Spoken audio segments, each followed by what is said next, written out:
आज इस वीडियो को देखने के बाद अगर आपके अंदर पढ़ाई के लिए तूफान नहीं उठाना तो इस चैनल को हमेशा के लिए छोड़कर जा सकते हो। लेकिन अगर तूफान उठा तो इस मोटिवेशनल विंग्स को जरूर सब्सक्राइब कर लेना, क्योंकि यहाँ पर आपको ऐसी ही तूफानी वीडियोज मिलती रहेंगी जो आपकी जिंदगी बदल कर रख देंगी। So let's start the video. अगर आंखों पर पट्टी बांध दी जाए तो थोड़ी दूर चल पाना भी बहुत मुश्किल हो जाता है, लेकिन एक लड़की ने आंख नहीं होने के बावजूद भी यूपीएससी का सफर तय किया और देश की पहली नेत्रहीन महिला आईएएस बन गई। कोई जिद्दी लड़की ही होगी ना ऐसी, क्योंकि अगर उसकी जगह कोई और इंसान होता तो पूरी जिंदगी सिर्फ अंधा बनकर गुजार देता।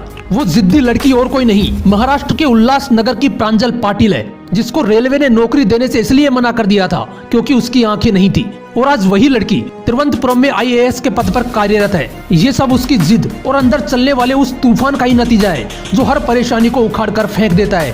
क्योंकि प्रॉब्लम्स की वजह से बहाने लगाना तो बहुत आसान है, लेकिन अंदर एक तूफान चाहिए होता है प्रॉब्लम्स को लात मार के कुछ बड़ा करने के लिए। ऐसी ही एक कहानी है हरियाणा के अजीत कुमार की।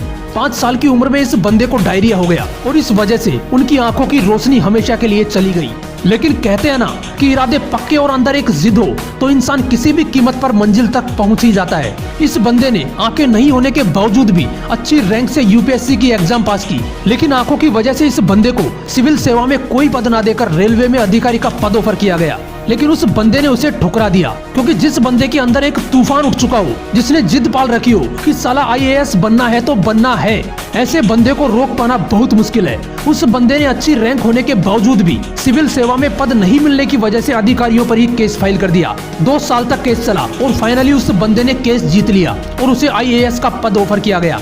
ये होते हैं जिद्दी इंसान, जिनकी आंखों से ऊपर वाले ने भले ही रंग छीन लिए हों, लेकिन इन्होंने अपनी जिद की बदौलत जिंदगी में फिर से रंग भर दिए। जहां पर लोग सब कुछ सलामत होने के बावजूद भी हार मान लेते हैं, वहीं पर ऐसे जिद्दी लोग अपनी सफलता के झंडे गाड़ते हैं। एक लड़का जिसके पास पढ़ाई करने के लिए भी पैसे नहीं थे, उसकी पढ़ाई के लिए उसके माँ बाप ने अपना घर बेच दिया और खुद रेंट से रहने लगे। उन्होंने अपने बेटे से कहा कि बेटा ये खर्चा नहीं, इन्वेस्टमेंट है तेरे ऊपर, रिटर्न ऑफ इन्वेस्टमेंट तुझे देना है। उस लड़के ने अपने सपने को पूरा करने के लिए इतनी मेहनत की कि फर्स्ट अटेम्प्ट में ही यूपीएससी क्लियर कर दिया और बन गया आईएएस प्रदीप सिंह। यार, औकात से बड़ा करने के लिए औकात से ज्यादा मेहनत करनी पड़ती है। ऐसा ही एक लड़का जिसके अब्बू रिक्शा चलाते थे, गरीबी का आलम कुछ ऐसा था कि उस बंदे के पास बुक्स खरीदने तक के पैसे नहीं थे। इसके बावजूद जब तुम बहानों की लिस्ट बना रहे थे, वो लड़का इंडिया का यंगेस्ट आईएएस ऑफिसर बन गया, मिस्टर अंसार शेख।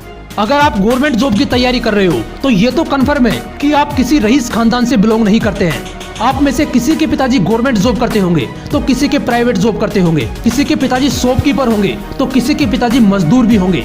आपकी कंडीशन जैसी भी हो, चाहे आप मिडिल क्लास फैमिली से बिलोंग करते हो या एक पुअर फैमिली से, अगर गवर्नमेंट जॉब लगनी है, चाहे कितनी भी छोटी हो या कितनी भी बड़ी हो, मेरे दोस्त पढ़ना तो पड़ेगा। अपने माँ बाप की आंखों में खुशी के आंसू देखने हैं तो पढ़ना तो पड़ेगा। ये लोग अलग नहीं थे, इनकी तरह बनने के लिए आपको भी अपने अंदर एक जिद, एक तूफान उठाना पड़ेगा।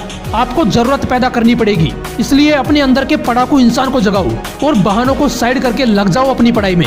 अगर वीडियो अच्छा लगा तो इसे लाइक करना और ऐसे ही मोटिवेशनल वीडियोज के लिए इस मोटिवेशनल विंग्स को जरूर सब्सक्राइब कर लेना। फिर मिलूंगा नेक्स्ट वीडियो में एक नए मोटिवेशन के साथ। जय हिंद, वंदे मातरम।